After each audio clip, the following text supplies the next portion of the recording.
Wake up, you ain't heard the news. Fast breaks on your screen, always making moves. Thank you for joining me for this edition of Full Force Football Friday, Week 10 style.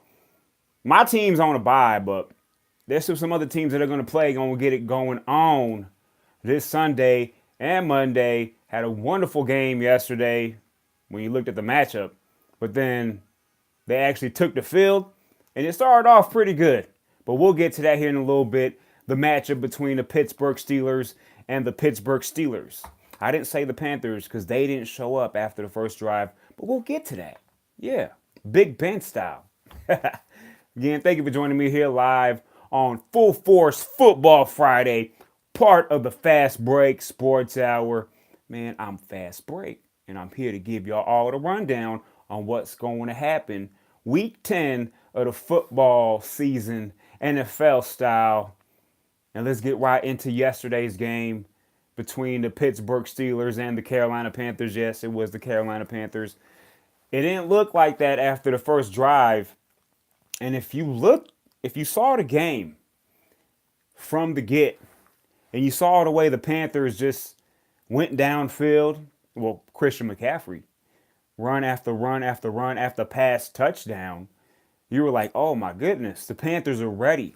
The Panthers came out full force just for Full Force Football Friday. And they got the touchdown. They were up 7-0. And that's the perfect way to start a game on the road, especially if you come out with your offense clicking, going downfield, scoring a touchdown. That's what more can your defense ask for? You're up 7-0 on the road. You kind of hushed up the crowd a little bit, and the defense goes out on the first play. The Carolina Panthers defense on the first play starts peeking into the backfield because we know James Conner is a beast. And first play over the top, Juju Smith-Schuster for a 75-yard touchdown reception to even up the game, and momentum was done. It was over. It was killed.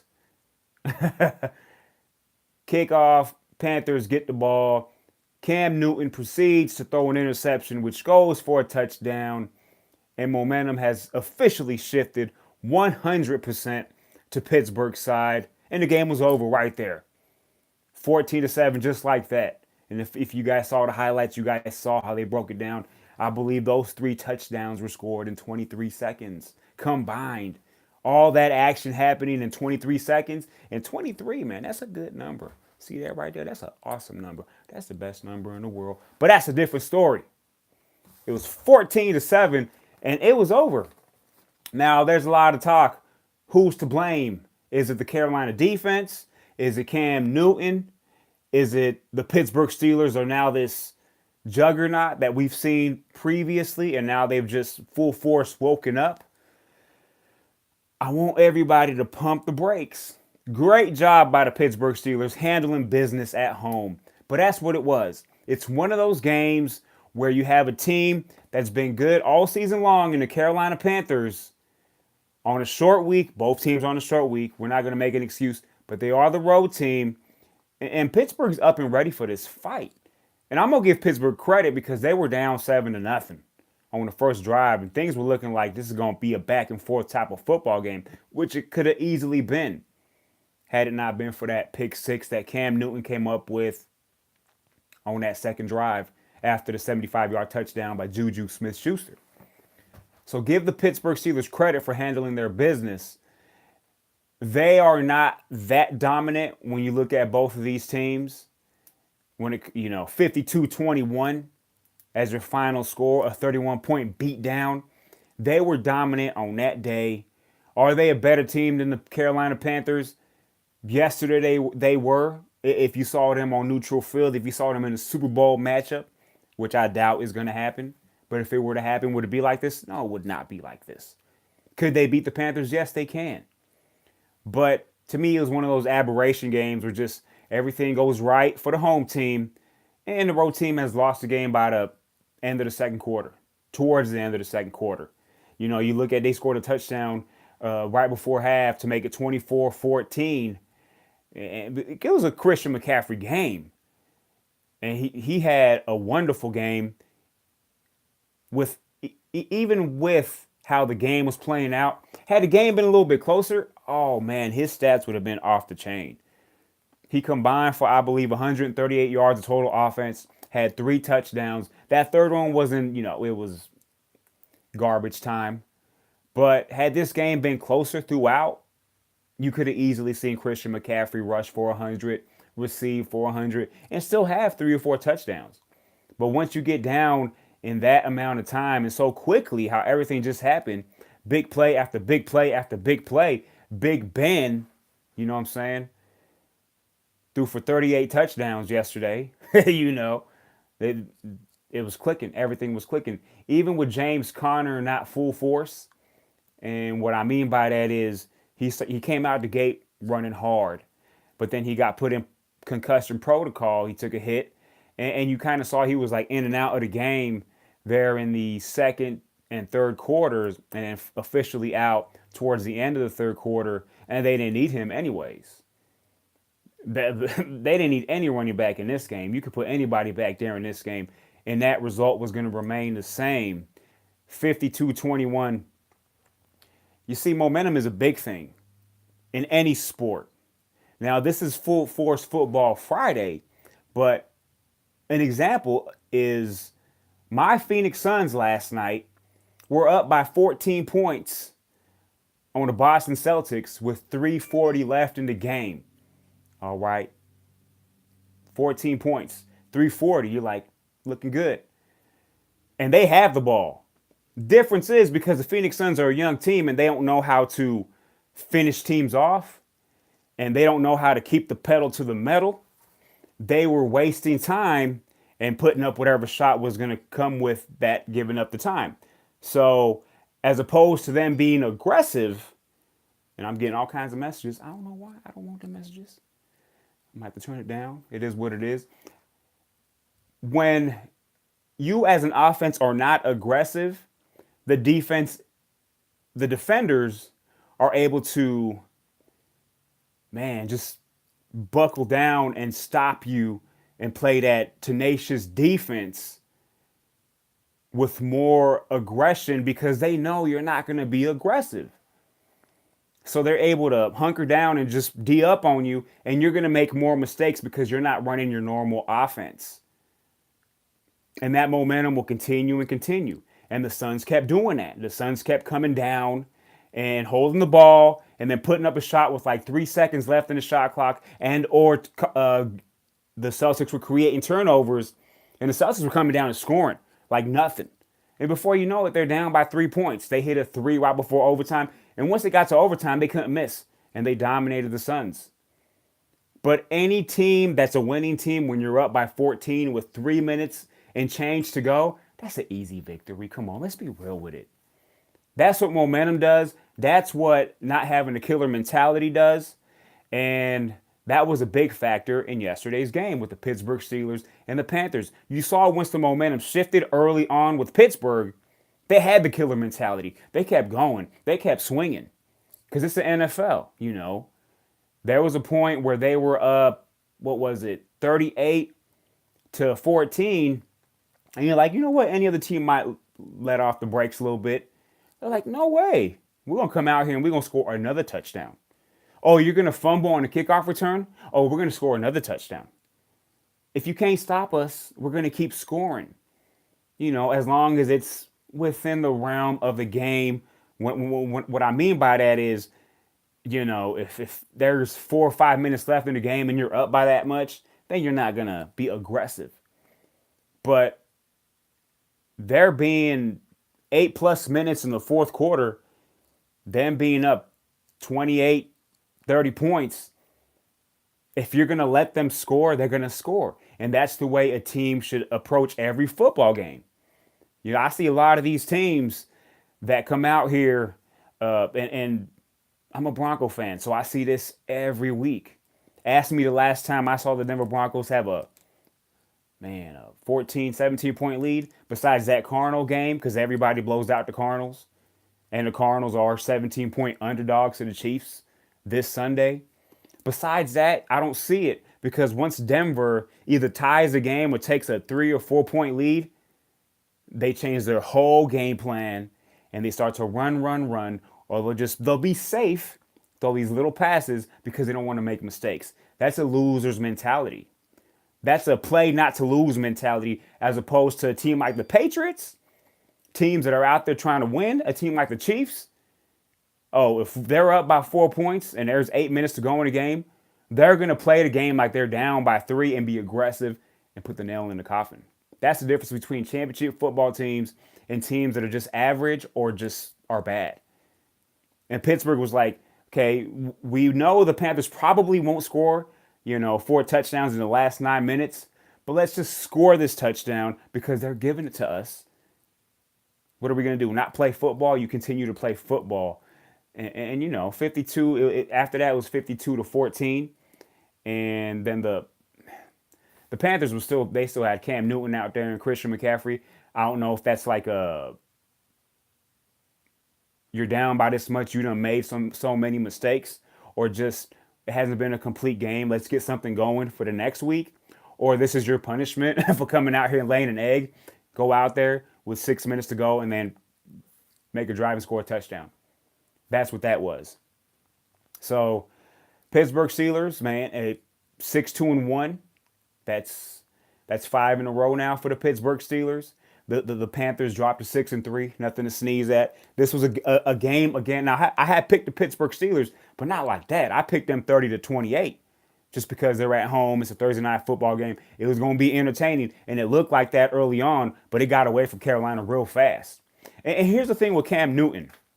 Many will say, well, it's just, Cam Newton doesn't have that fight in him. It's give or take with Cam Newton. Because I've seen the Cam Newton where he is MVP style when his team's winning. That front runner type of play. Where it's easy to play when you're ahead and you're going to be able to dominate. That's what I thought Patrick Mahomes is going through, but he has shown otherwise. In games where he's down, he comes back. Cam Newton has shown that once his team is down 14, 21 points, and it's not so much on him, though that pick was for a touchdown, that's really the only big mistake he made in the game. He just got sacked and sacked and sacked. They came with the pressure. And poor little Christian McCaffrey, they got him trying to block 300-pound linemen, and he's just getting bullied over. So that wasn't going to work. Man, Pittsburgh Steelers, again, great win, but the difference between those two teams isn't that much. Cam Newton, when I think about Cam Newton, I would like to say that he just doesn't bring it. Not that I would like to say, but that's the narrative. That when he's down, he just shrivels up and try to place blame on somebody else, or the defense didn't bring it, so why am I going to go out there and force it, this, that, and the other. But that's not true, because if you guys remember just a couple weeks ago, the Carolina Panthers were down 17-0 at Philadelphia late in the third quarter, and they ended up scoring the last 21 points of that game, and they won. So that changed that. All you got to do is do it once. All you got to do is do it once, and you can change the whole narrative about, well, he doesn't play hard when his team's down by a certain amount, or he just crumbles under pressure. More times than not, yes, but he can still get it done. Again, it's just one of those games where a good team gets beat down by a good team due to circumstances that it's the NFL, man. These things happen. That doesn't mean the Panthers are horrible. It doesn't mean the Pittsburgh Steelers are the best team in the NFL. Does it pump up the Steelers? Oh, you damn right it does. Does it put questions in the Carolina Panthers' minds as to how good we are? Somewhat. But at the end of the day, it's just another football game, an interconference game that you don't want to lay all your eggs into this basket. Had the Panthers come into this game and they were 4-4 as opposed to 6-2, then those questions might arise and be like, well, this isn't going the right way. But they're 6-3. And vice versa. If the Pittsburgh Steelers were a bad team and this were to happen, then you have those questions. But you got to give Pittsburgh credit for bringing it. And Carolina just wasn't able to keep up with the Pittsburgh Steelers. And then you had this whole little Le'Veon Bell news coming out talking about where Art Rooney II had said that he believes Le'Veon Bell is going to show up early next week. I believe it when I see it. All reports are that he's in Pittsburgh for one reason or another. But again, until it happens, until I see it, until news is officially confirmed that he's going to join the Pittsburgh Steelers, and at what magnitude is he going to join the Pittsburgh Steelers, I remain to be, hey, it hasn't happened. It's not going to happen yet. And we're going to keep it at that until it happens, and we'll talk about it. So that was Thursday Night Football for y'all. I hyped it up a lot. I thought it was going to be a better matchup. When you look at the teams, it's a hell of a matchup. But when you look at the outcome, it's like, man, you're watching this game in the third quarter, and it's just like, I want to change it. The Suns and the Celtics are playing on my hometown channel, and the Bucks and the Warriors are playing, and the Bucks murdered the Warriors. Look at the Milwaukee Bucks. But this is Full Force Football Friday. We're not going to talk about the NBA, but I'm itching to, but we won't.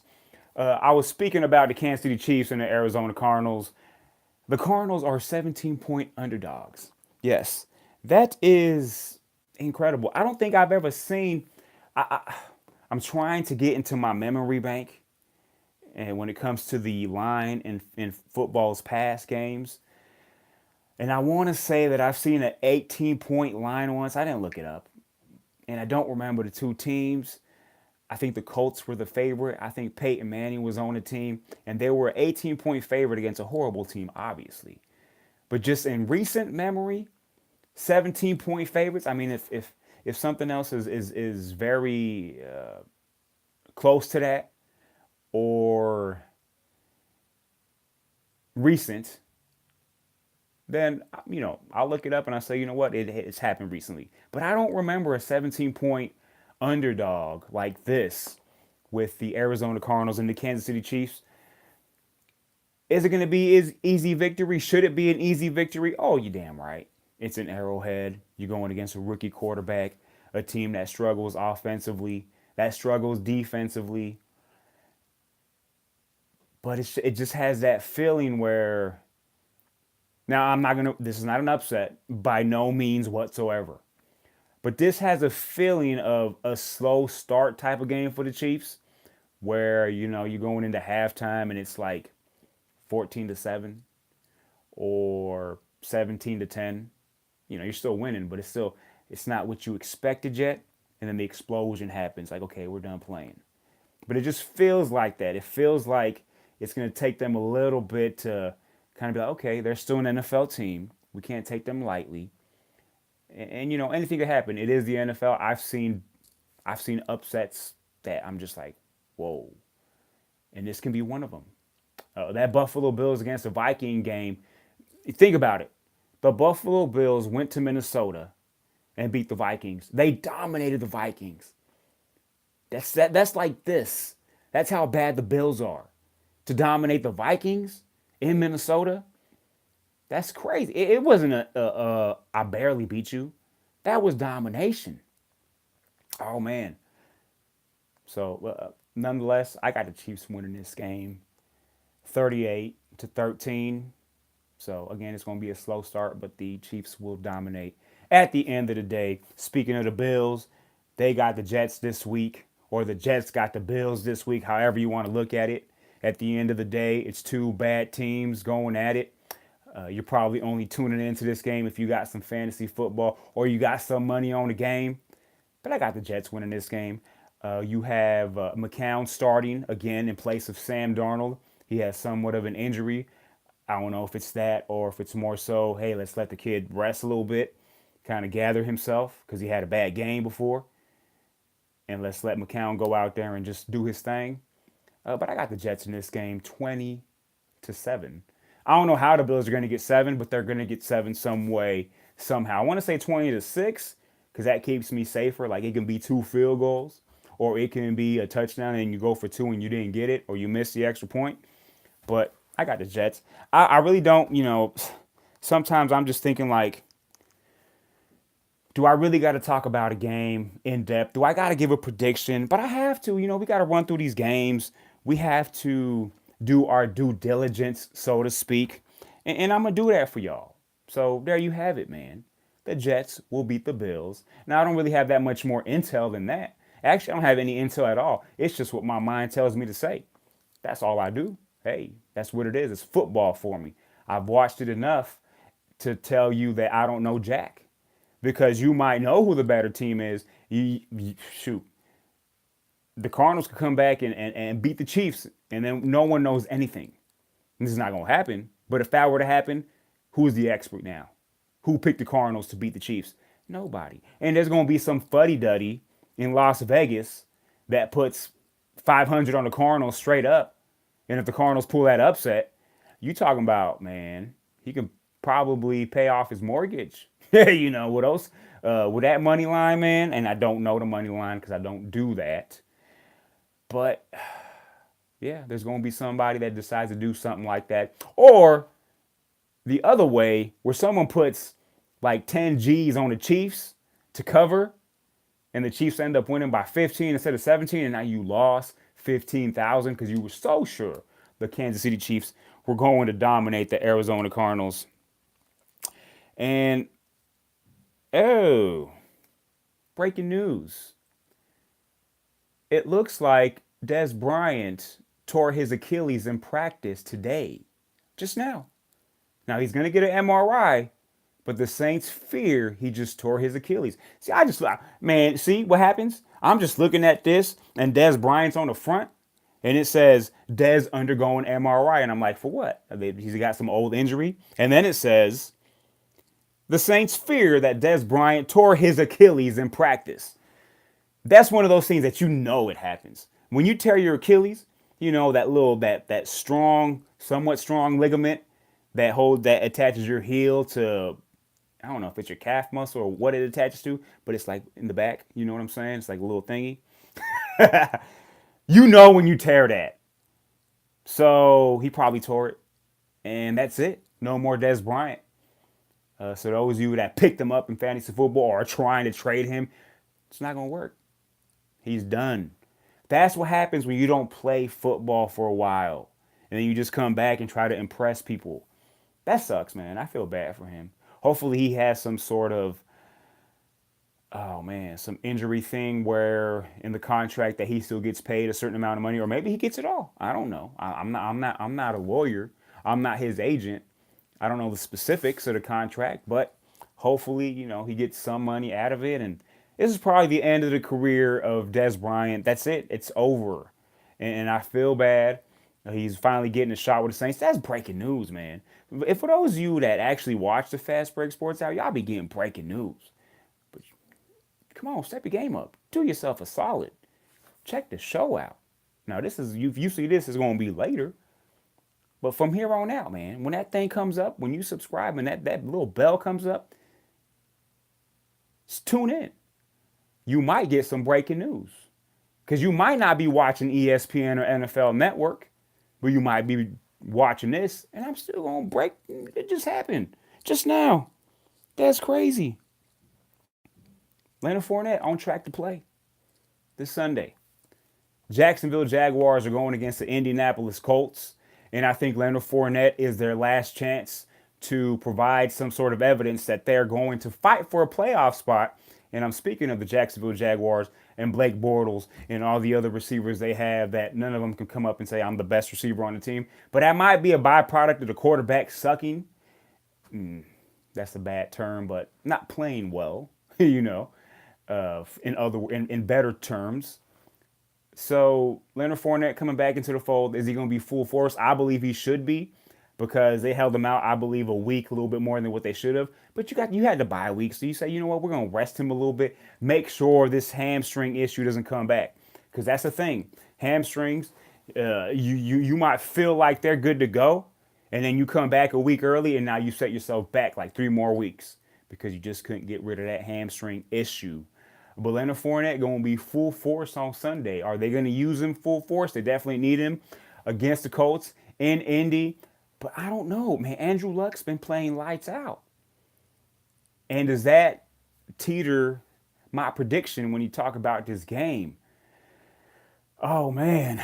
That's a tough one because I had already picked it, man. But I was iffy on Leonard Fournette because I kind of had a feeling he was going to play, but nothing was official. But it's official. It's official now. He's looking like he's going to be full force. So, you know what? I'm not going to change my pick, even though he might be full force. I'm still going to pick the Indianapolis Colts. Yes, this might be somewhat of an upset for some of y'all. The Indianapolis Colts to defeat the Jacksonville Jaguars 24-20. Yes, the Jaguars are able to get to 20. And until I see the Jacksonville Jaguars defense show me that they are who they thought they were, good old Danny Green, rest in peace, buddy boy. Until I see evidence that they are back to being that Jacksonville Jaguars defense, I'm going to stand back a little bit. I'm going to pick the Colts. I'm not going to be too. I'm not going to be jumping off a cliff right now and saying the Jacksonville Jaguar defense is going to be off the chain. I got to see it first, and then we'll go from there. But I got the Colts winning this game, Leonard Fournette or not, 24-20. Atlanta Falcons at the Cleveland Browns. Johnny Manziel, lookalike Baker Mayfield. Well, I mean, I don't know. Like, he has the fight, he has the leadership, but sometimes I'm like, that was a bad decision. And it's going to come with the territory. He's a rookie. I shouldn't have called him Johnny Manziel. That's harsh. That's very harsh. Sorry. He's probably been playing the best out of the rookie quarterbacks lately. Let's be real with it. It just, the size and just how they move around. It's the same dude, It's kind of a little bit. But he's going to be better. He's going to be a pretty good quarterback in the NFL. And he's going to have his ups and downs. But because of that, the Falcons are going to go into Cleveland and dominate. Their defense was known to struggle early on in the season. They've picked it up somewhat a little bit. They had that Monday night game against the Giants. I mean, everyone's defense looked good against the Giants. Then their defense stepped it up against the Redskins. Redskins' offense makes your defense look good, I guess. But it did stop Adrian Peterson. So that might be the key here, is stopping the run game for the Cleveland Browns and Nick Chubb or Duke Johnson, who they've decided to use again because they weren't using them as much previously, but they got rid of Hugh Jackson. Once you got rid of Hugh Jackson, Greg Williams was like, we got to use this little guy.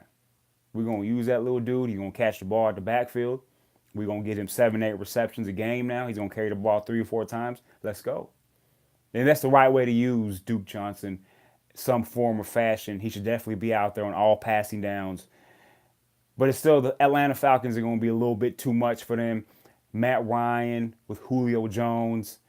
You got Calvin Ridley. You got,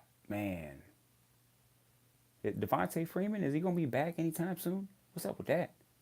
I'm just waiting on Devontae Freeman. Are you going to come back, buddy? And when can you come back? But besides that, man, Ito Smith. Tevin Coleman's been doing a good job. But I still would like Devontae Freeman to come back to make that team full force in the run game. But Tevin Coleman holding it down. Ito Smith going to eat up some of the carries, maybe 10% of the carries. Might get goal line runs. That's what Ito Smith's been doing, taking away those goal line runs. But the thing with Tevin Coleman is he can take it to the house from any point of the field. That's why I've always liked him slightly over Devontae Freeman. But together they're a force. Together they are a force. And, I didn't mention Mohamed Sanu. So they got the weapons. Same old story. It all starts and ends with Julio. Can you get into the end zone, Julio? Don't just give me 8 receptions for 120 yards. Give me that touchdown. Make that impact. Be that guy that everyone says you are. Because, the yards and the receptions, that's wonderful. But the touchdowns, that's what magnifies you as a dominant wide receiver, elite of the wide receiver group, number 1 overall in some people's point of view. Me, it just goes back and forth. I think you can get 3 or 4 of these guys, and on any given Sunday, they can be the best. You can put DeAndre Hopkins in that group, Antonio Brown in that group, Odell Beckham Jr. in that group. It's just one of those things. You can put any of those guys, and they can come out and be the better receiver. You can put Michael Thomas in that group. Adam Thielen. Let's not forget about Adam Thielen. Man, leading the NFL in receiving. See how I did that? I forgot about Adam Thielen, but he's that awesome too. Now he doesn't have the well, you know what? He's been pretty good the last 2 years, but he doesn't have the repertoire, or that's not the word I'm trying to use. What's the word I'm trying to use? He doesn't have the I don't care what word I'm trying to use, but he doesn't have what Julio Jones and Odell Beckham have, where it's like year after year after year they're the best, and they show you they're the best. But he's getting there. Give me 2 more years like this, and you're gonna be boom right there. But this year, you the bomb diggity, bombastic, shaggy, all that good stuff. So the Falcons, I got them dominating the Cleveland Browns this Sunday, 28-14. Whether or not that's domination, it is when you're on the road. You win by 2 touchdowns. To me, that's domination. Detroit at the Bears. Detroit, I had them going to the playoffs, but not anymore. This is really their last chance to get anything going.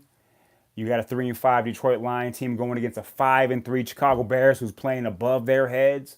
That defense, Mitchell Trubisky, those running backs, Taylor Gabriel, man, looking good, looking real good. Allen Robinson, hey, not as much as we hoped when you look at the fantasy football side of things, and the rookie Anthony Miller out the slot.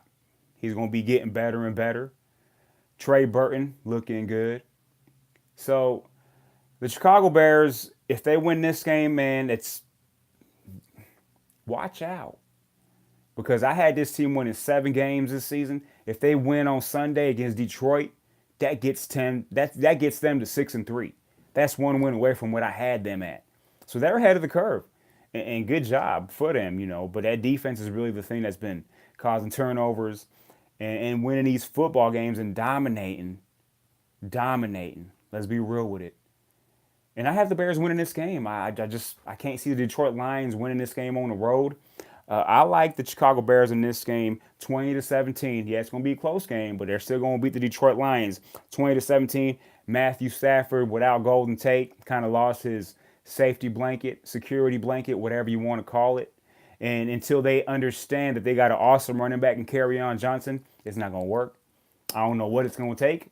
I don't know what they got to see from LeGarrette Blount, what they got to see from Theo Riddick. I don't get it.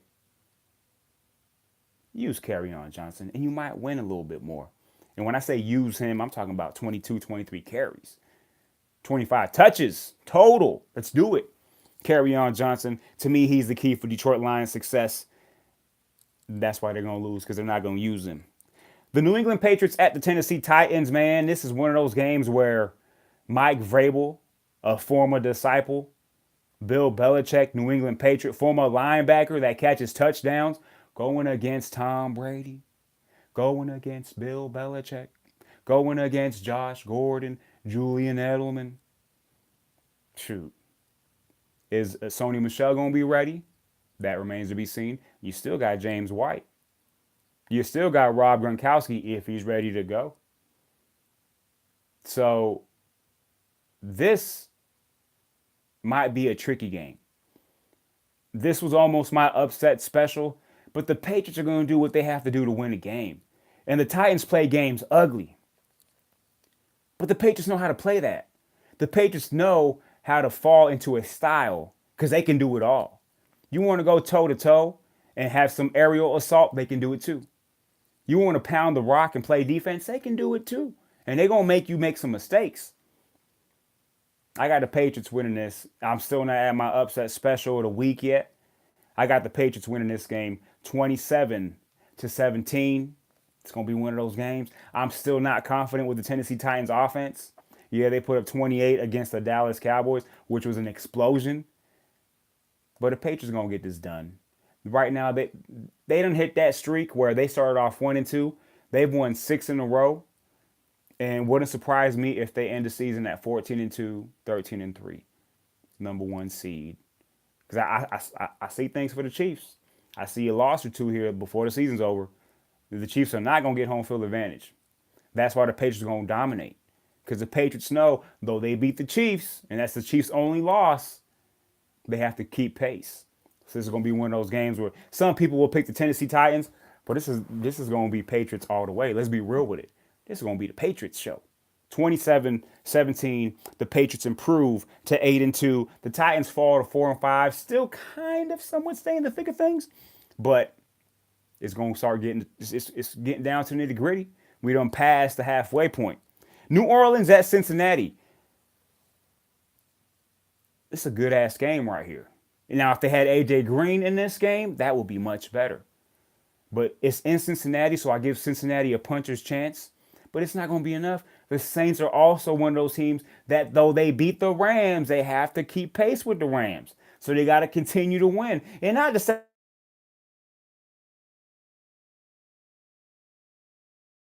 Saints, and you've been winning since week 1, where you lost that horrible game to the Buccaneers 48-40. When I can remember your score from week 1, that means you played horrible. If you're on the bad side of things. But haven't lost since then. They beat the Rams last week. Many would say this might be a letdown game, whichever side of the coin you view it as, because the Bengals are a playoff team as it stands right now. But I got the Saints. This thing's going to continue to roll. The Dez Bryant thing, they're going to feel bad for him, but he was never part of any games. And it wasn't even a sure thing he was going to be part of the game plan. Let's be real with it. Sean Payton said he would decide if he was going to play Dez Bryant or not. Well, this injury decided it for him. Not going to happen. Again, it's bad. It's bad news. I feel bad for Dez Bryant. But the Saints are going to continue to roll with Kamara, with Michael Thomas. Traquan Smith upped his game up, and he's going to be there full force. Mark Ingram, obviously, the little teddy bear. Man, let's be real with it. So, Alvin Kamara is the better of the two. Hands down. But Mark Ingram brings something different. I think Mark Ingram is as good as he is because of Alvin Kamara. Alvin Kamara is going to be good either way. But if it was just Mark Ingram, he would be a good running back, but he wouldn't be as good. Like last year, to me, that's a byproduct of Alvin Kamara being so explosive. Like, oh, we got to watch out for Alvin Kamara out wide. Okay, Mark Ingram's going to pick up 12, busting to the outside. And that's going to happen again and again. I got the Saints winning this game in Cincinnati. I think AJ Green not being there is going to be part of an explosive weapon that they're going to need, that they're not going to have. Joe Mixon, though, I believe will have a solid game, 90 yards rushing, a couple of touchdowns, but it's not going to be enough. I have the New Orleans Saints winning this game 30-21. That seems somewhat pretty easy, right?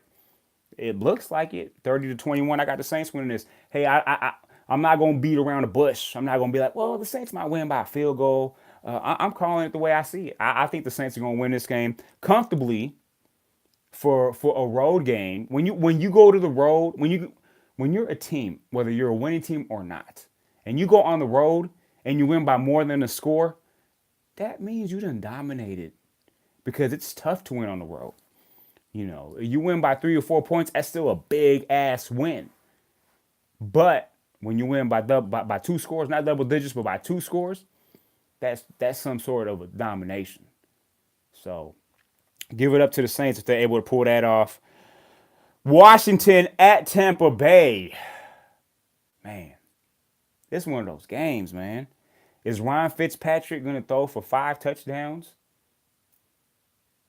Or is he going to throw for 5 picks? Because the Redskins sometimes show up and show out on defense, but it's a road game for the Redskins. What Redskins team are we going to see? I like the Buccaneers in this game. Slightly, but I like the Buccaneers in this game because I like their weapons. And the Redskins really don't have much weapons after Adrian Peterson. Let's be real with it. Jordan Reed's all right. He could be better, but he's been all right. The Tampa Bay Buccaneers with O.J. Howard at tight end now been full force the last 3 to 4 weeks. Man. Mike Evans. I ain't got to say nothing about Mike Evans. Deshaun Jackson, Adam Humphries, Chris Godwin. Man. They don't got a running back. They got Peyton Barber back there. They're still looking for a solid running back. They'll just Jaquiz Rogers, man, Sean Wilson. You know what I'm saying? So, but I still like the weaponry that Ryan Fitzpatrick and he's heartless. When he's out there playing, he doesn't really give a you know what would just happen on the last play. He's gonna keep throwing it darts. I'm throwing it to you. I'm throwing it to you. I'm throwing it to you. I don't care if I threw a pick on the last play. I'm still gonna take a chance, and that's why he's successful. Because more times than not, he makes the right play, and he doesn't get discouraged by a bad play. Like a lot of these quarterbacks that are average do, and he's an average quarterback. Let's be real, but he's one of those average quarterbacks that brings you explosions. And I'm might be an explosion this Sunday. I'm just saying, might be. Alex Smith, is going to be a little bit more conservative. End of the day, I like the Buccaneers in this game, 27-20 by a touchdown. I'm not on the fence, but hey, the Redskins are a 5-3 team, and could this be an upset special? If you look at the records, you could say that, but to me, these are pretty even teams. I don't think the Redskins are that good. So Buccaneers 27, Redskins 20. Chargers at the Raiders. I know you guys are waiting for my upset special. Is there even going to be one? I don't got to give y'all one. Shoot. But Chargers at the Raiders is not going to be the upset special. The Chargers are going to dominate. The Raiders are just waiting for 2020 when they move into their new stadium in Las Vegas. Until then, they might win 4 games in these next 2 years combined from here on out. Just, hey, Derek Carr will not be here next year for the Raiders. A lot of these players won't be here next year for the Raiders, just like they shipped out a couple of big names for the Raiders early on and lately, Amari Cooper, Khalil Mack, etc., etc. Chargers, man, they're going to be like, let's bring in all the backups at the end of the third quarter because this game's going to be over by the batting of an eye. Whatever that means. But I know it means something that's fast. I got the Chargers with Phillip Rivers and Gordon and Eckler and Williams and Williams and Williams and Williams and Keenan Allen. I don't even got to tell y'all, man, they got talent on offense. Phillip Rivers is going to get to the Super Bowl this year. I said that from the beginning. I'm not going to change on that. They're going to get to the Super Bowl. Phillip Rivers is going to get to the Super Bowl. Take that in. Phillip Rivers is going to get to the Super Bowl. He's going to go against Drew Brees. It's going to happen. Like it or not. It's going to happen. I was right. I'm going to be right. I don't care what anybody says. I'm going to be right. Chargers dominate the Oakland Raiders 42-10. Yes, that kind of game. 42-10 for the Chargers and the Raiders. No upset. Seattle at the Rams. Here's my upset. Yeah, here's my upset. Yes, Seahawks bring it, especially against the Rams. They fight hard. Now, the Rams coming off a loss, many of y'all will say, well, the Rams, man, they're going to come out firing. That's all right. Seahawks know what to expect. It's a division game. Seahawks might have something for the Rams. Rams are going to put up points, but so will the Seahawks. Seahawks going to figure some things out. Russell Wilson, man, y'all forget about Russell Wilson. Don't forget about Russell Wilson. Don't forget about Doug Baldwin. They're going to do some things. Don't forget about Pete Carroll. You might see some trick plays. It might take that. But this is the upset special. Yes, I'm going to do it. I got the Seattle Seahawks beating the Rams. 28-27. Take that. Take that. Take it to the bank. Don't take it to the bank. I'll take it to the bank.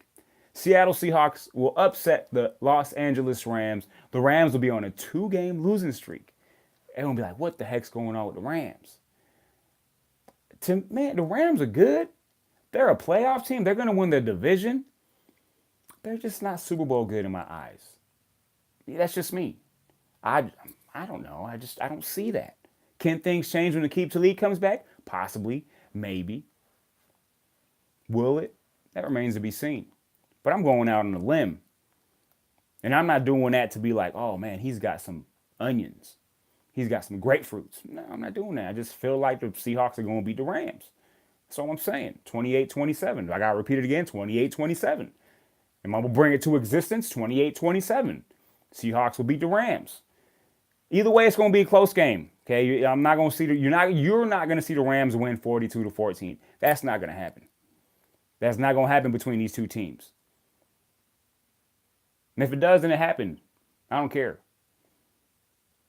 But I got Seattle winning this game in a very big upset because it's in Los Angeles. But anytime anybody plays in Los Angeles, the other team has more fans. And that might happen here again. Los Angeles don't care about no football right now. All they care about is the Dodgers and the Lakers. Let's be real with it. That's all Los Angelinos care about. Now, they might go to the game to watch the other team, even though the Rams are incredible. But they're not smart. Los Angeles is bandwagon. Let's be real with it. So they're not going to go to the game just yet. They're not going to dominate. You saw that game against Aaron Rodgers and the Packers. And though the Packer fans travel well, that was ridiculous. That was absurd. That was uncalled for. For Aaron Rodgers, that was wonderful. Now, they lost the game, but still. Seahawks going to win 28-27. Not going to repeat it. Not going to backtrack. We're going to stick with that. Miami at the Packers, man. This is going to be a blowout. I got the Packers winning this one 30-10. Yeah, that's a blowout. I don't care what nobody says. Aaron Rodgers is going to get back on track. This is a must win for the Packers. You know, there's always like, well, it's not a must. This is a must win. Because if the Packers lose this game, this might be the pitchfork for the Packers if they fumble this up. You know, for lack of better words. If they fumble this up, they're done. But they're not.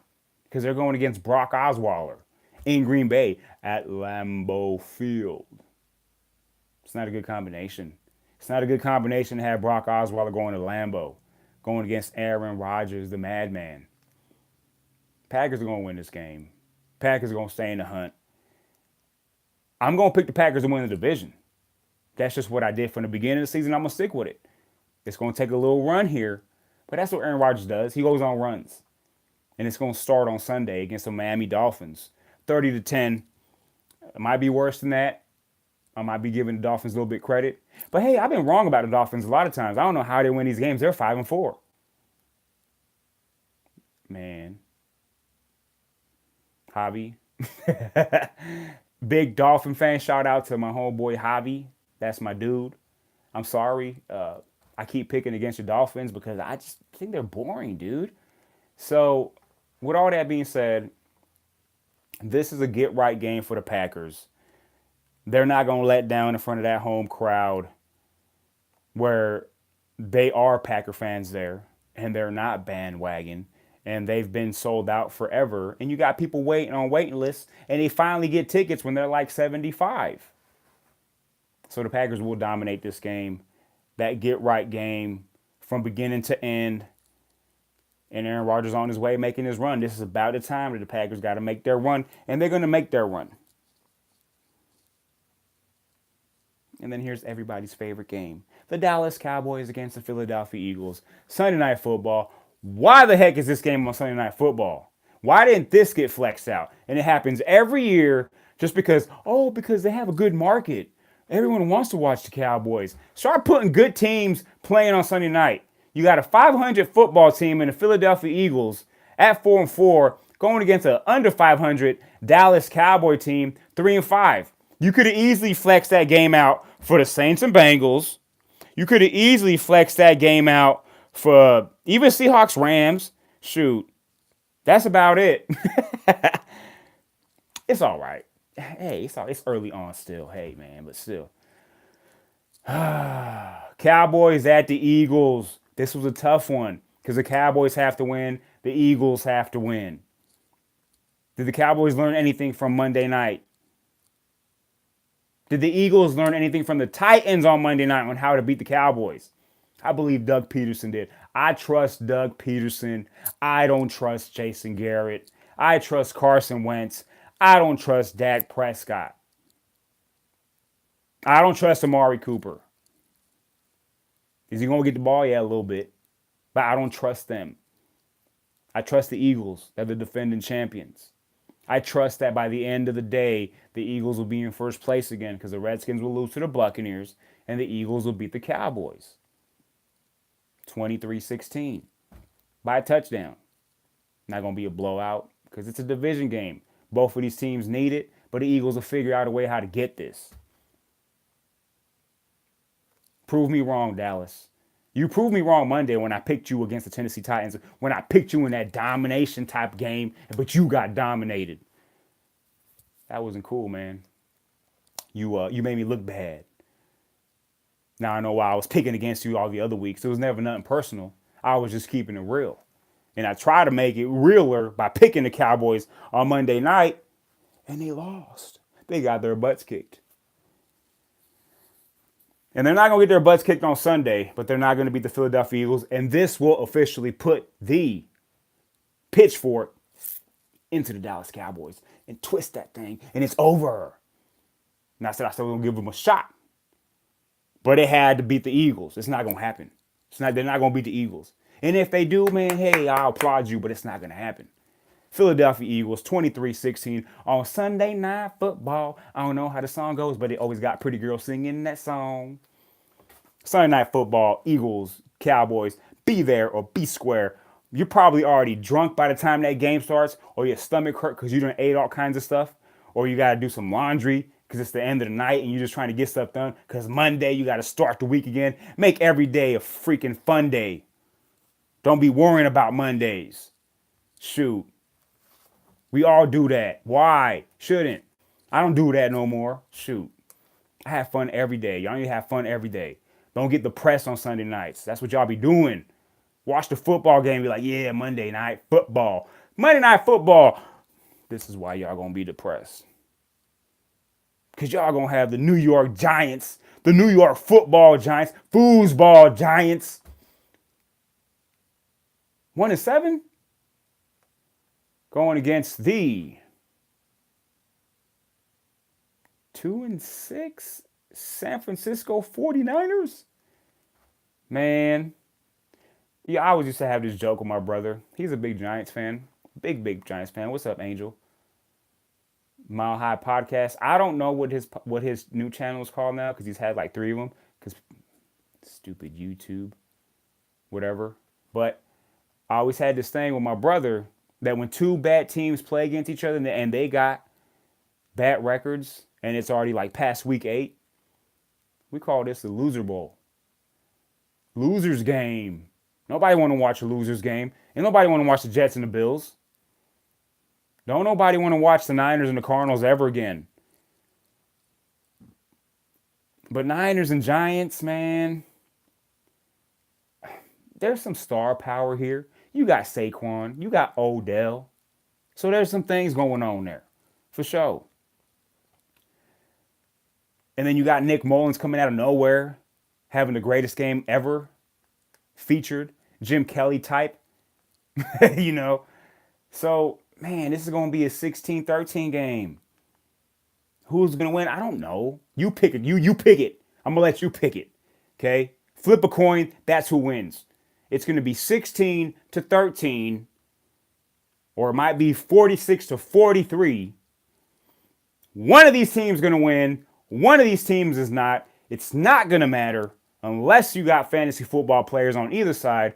Put them all in because they're all going to explode, or they won't. I didn't do my homework on the the Giants, or the Jets. Who cares? The Giants and the 49ers. I don't need to. But that's Monday Night Football for y'all.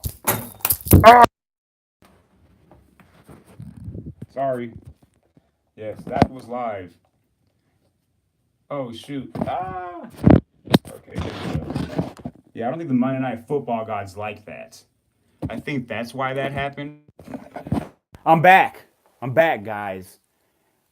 It just went crazy, man. I don't know why that happened, but it was just like, no, you don't hate Monday Night Football. Monday Night Football is going to be a 3-point game. I'm not going to pick any of them, but if I have to, I'm going to pick the Niners by 3. That's all I got for y'all. That's basically, that thing that just happened there was just basically saying, you got cut out, you done. Full Force Football Friday is a dunzo. I'm out of here. I'll see you guys on Monday to recap all this fun stuff. Hey, man, hopefully your team wins this Sunday. Hopefully you have a lot of fun. You eat the snacks. You do everything you've ever wanted to do on Sunday and Monday. All the days, man. Be who you want to be. Love yourself. You are what you think you are. Full Force Football Friday for the Fast Break Sports Hour and all that good stuff. I'm out of here. Love y'all. Brian the Lion.